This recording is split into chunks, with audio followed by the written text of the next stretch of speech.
작품성이 떨어진다. 최근 나오는 판타지 애니를 보면 곧잘 이런 감상이 떠오릅니다. 왜냐하면 판타지 장르라고 하면 이런 쓰레기 양산형 이세계물이 먼저 떠오르기 때문이죠. 그래서 그런지 이번 분기에 엄청난 판타지가 나왔어 라는 말을 들었을 때도 저는 믿지 못했죠. 아무리 하입을 받아도 용사형의 처함도 결국에는 클리셰로 점철된 판타지물이 아닐까 의심부터 들었습니다. 하지만 용사형의 처함의 1화를 보고 온 지금 판타지 애니의 평균을 혼자 멱살 캐리할 애니라고 생각합니다. 용사형의 처함 1화가 잘 만든 1화냐고 묻는다면 맞다고는 못하겠습니다. 58분이라는 긴 러닝타임 동안 캐릭터들의 목표나 동기가 명확하지 않아서 어딘가 텅 빈 인상을 줍니다. 소생에 대한 설정을 설명하기 위한 대사들은 살짝 억지스럽다고 느껴질 수도 있고 記憶や自我にろくでもない後遺症が残る。何度か死んで忘れちまったか。あ？ 페이싱도 난잡스러워서 클라이맥스 때 제대로 된 카타르시스가 느껴진다고 하기도 애매합니다. 何やってんのこんなところで。 이런 구성적 문제들 때문에 개인적으로는 다음 이야기가 몹시 기대된다고 말하기도 어렵습니다. 그럼에도 불구하고 저는 용사형의 처함 1화를 굉장히 재밌게 봤습니다. 이상하게도 중간에 끄지 못하고 엔딩까지 보게 되는 1화였죠. 그 이유는 뛰어난 작화와 액션도 있지만 무엇보다 인상 깊었던 점은 바로 현장감이라고 생각합니다. 관객들을 용사형의 처함 특유의 어두운 세계로 끌어당겨주는 연출들이 너무나도 인상 깊었죠. 그런 의미로 오늘은 이 현장감과 분위기를 구성하는 용사형의 처함 1화만의 연출들을 알아보겠습니다. 용사형의 처함은 인 미디어스 레스, 즉 도입부가 아닌 액션의 한가운데부터 서사를 시작하는 방식을 택합니다. 이 방식의 중요한 점은 가장 재밌는 부분부터 시작한다는 점입니다. 늘어질 수도 있는 설명이나 셋업들을 과감히 생략하고 곧바로 상황 속에 집어넣으면서 관객들의 몰입도를 확 끌어올리죠. 호기심을 유발하면서도 자연스럽게 세계관과 캐릭터들을 소개해줍니다. 좋은 예시로는 이소룡 주연의 액션 영화인 용쟁호투가 있습니다. 영화의 시작부터 소림사에서의 결투를 보여주면서 긴장감이 넘치는 장면으로 관객들의 이목을 끄는 동시에 영화의 배경, 분위기, 그리고 주인공이 얼마나 강한지 한 번에 보여주죠.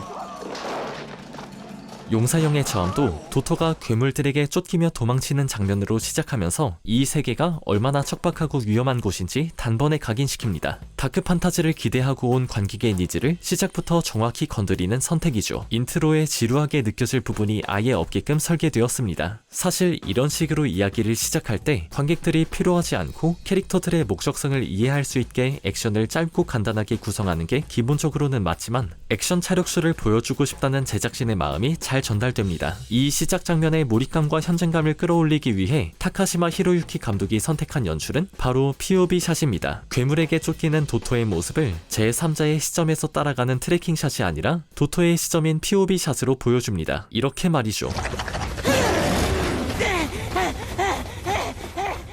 POV 샷은 고정되어 있지 않은 카메라의 시점이기 때문에 불안감과 긴장감을 극대화합니다. 이 핸드헬드 느낌 덕분에 실제 1인칭을 경험하는 듯한 리얼리티를 만들어주죠. 이런 샷은 공포나 스릴러에서 쫓기는 듯한 현장감을 전달하는 데 주로 사용되는데 여기서는 도토가 괴물에게 쫓기면서 느끼는 긴박함과 두려움을 관객에게 고스란히 전달합니다. POV 샷은 인 미디어스 레스와 굉장히 잘 어울리는 연출입니다. 인 미디어스 레스로 시작해서 세계관과 캐릭터에 대한 정보가 부족해 몰입이 흔들릴 수 있는 상황에서 관객을 강제로 캐릭터의 시점 안에 집어넣어 무의식적인 유대감을 만들어내기 때문이죠. 원래는 도토가 누구인지 그리고 응원해야 하는지 고민하고 있었을 시간에 POV 샷을 통해 관객들이 자연스럽게 도토가 무사히 도망치기를 바라게 만듭니다. 섬세하게 몰입감을 살려주는 디테일이죠. 처벌받는 용사들의 시점에서 이 다크 판타지의 세계관을 느낄 수 있도록 의도적으로 설계된 모습입니다. 이런 현장감을 올려주는 또 하나의 연출은 바로 빛의 사용 방식입니다. 용사형의 처함을 보면서 바로 느낄 수 있는 것 중 하나는 화면이 전반적으로 상당히 어둡다는 점입니다. 이런 어둠은 전쟁과 다크 판타지 세계의 척박함을 시각적으로 잘 전달해주죠. 현장의 분위기를 색으로 전달하면서 긴장감을 극대화합니다. 여기서 흥미로운 점은 용사형의 처함에 화면이 밝아질 때마다 항상 빛의 출처가 명확하게 제시된다는 것입니다.